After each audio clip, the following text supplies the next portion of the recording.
Hey folks, do you cherish free speech? Well, Deborah McClatchy, the president and vice chancellor of Wilfrid Laurier University, has come up with a whiz-bang improvement for free speech. She calls it better speech. I call her harebrained scheme New Coke, and we all know how that one played out.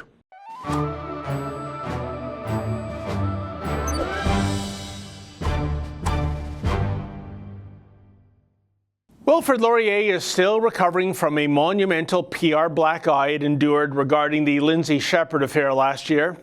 That's when Shepherd, a young teaching assistant, was bullied and harassed by a few ogre-like professors at WLU. Shepherd's crime against humanity? Well, she had the temerity to play a clip from a TV show that featured the wit and wisdom of Jordan Peterson. And for treating her students like adults who are capable of forming their own opinions regarding Peterson, Shepherd was hauled before an inquisition headed up by Nathan Rambukkana.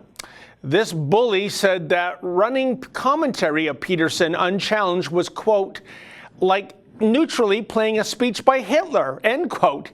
Yeah, this imbecile actually played the Hitler card. Shepherd was told by Rambukkana that a complaint or perhaps even several complaints had been filed. Turned out later this proved to be a lie. 0 complaints had been filed. There was no crime, there were no victims. Oh, but that was going to stop Judge Rambukkana from holding his kangaroo court. And make no mistake, this story never would have been a story if Shepherd hadn't secretly recorded her egregious shakedown. But clearly the tall foreheads running Wilfrid Laurier University, well, all these months later, they still don't get it. They still don't comprehend how bad they look. They still don't have the decency to apologize unreservedly to Lindsay Shepherd. Indeed, in the fallout of the Shepherd case back in late November, McClatchy issued a statement in which she apologized sort of to Shepherd, but in the same breath, she took a cheap shot, noting how McClatchy remains, quote, troubled by the way faculty, staff, and students involved in this situation have been targeted with extreme vitriol, end quote. Yeah, translation, McClatchy was seemingly more concerned with the way the great unwashed masses reacted to how Shepherd was treated, as opposed to the odious behavior of her own staff that ganged up on Shepherd.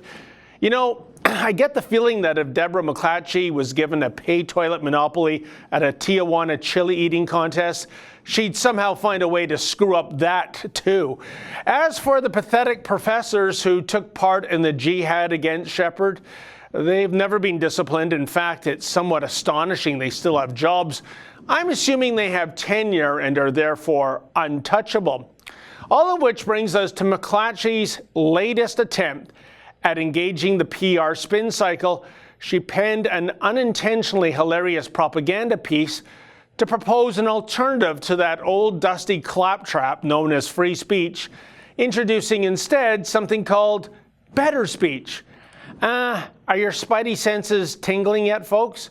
For McClatchy's unbearably pompous and preachy guest column in the Globe and Mail even sports the following headline, quote, not merely free speech, but better speech needs to be protected on campus, end quote.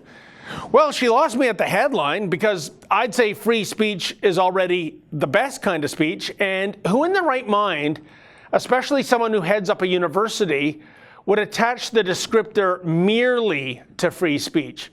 What is mere about free speech? And what in blue hell is so-called better speech? Clearly, Wilfrid Laurier University still looks upon free speech as something that is a tad toxic.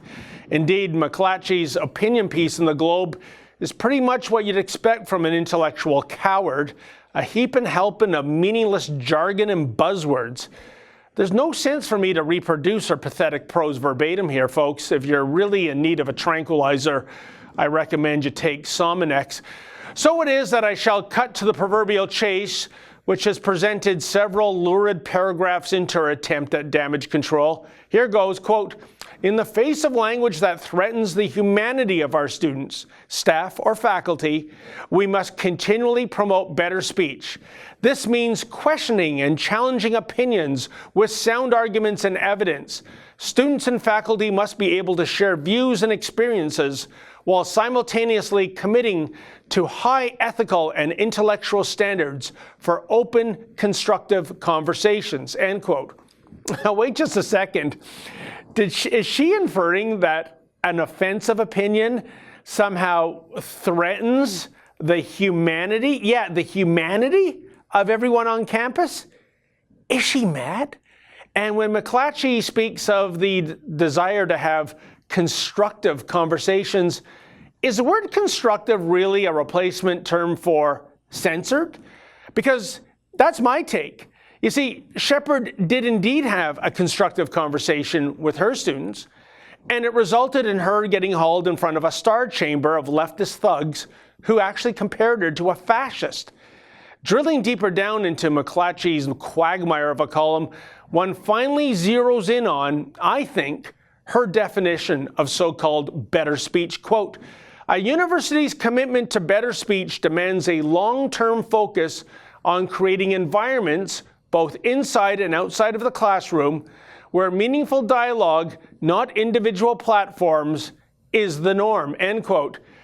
Again, what does this gobbledygook mean exactly? My interpretation is this: even after the international lambasting Wilfrid Laurier U received regarding the Shepherd affair, McClatchy still takes a dim view of any speech uttered by anyone on campus if that speech flies in the face of the sanitize for your protection groupthink opinion of the collective. And this is supposed to be better speech? In what realm does this exist as better speech? North Korea? Bottom line, almost a year after the Lindsay Shepherd scandal, McClatchy still doesn't get it. Instead of making a bold commitment to free speech, and if there's any hill a university should die on, it's this hill, McClatchy instead comes up with some claptrap called better speech.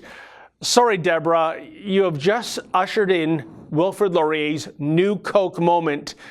Kindly take your better speech and shove it up your pompous arse. There's only one kind of speech a university should champion, and that would be free speech classic. For the Rebel.media, I'm David the Menzoid Menzies. Hey folks, the Rebel has a new app. Please download that app and take the Rebel with you wherever you go.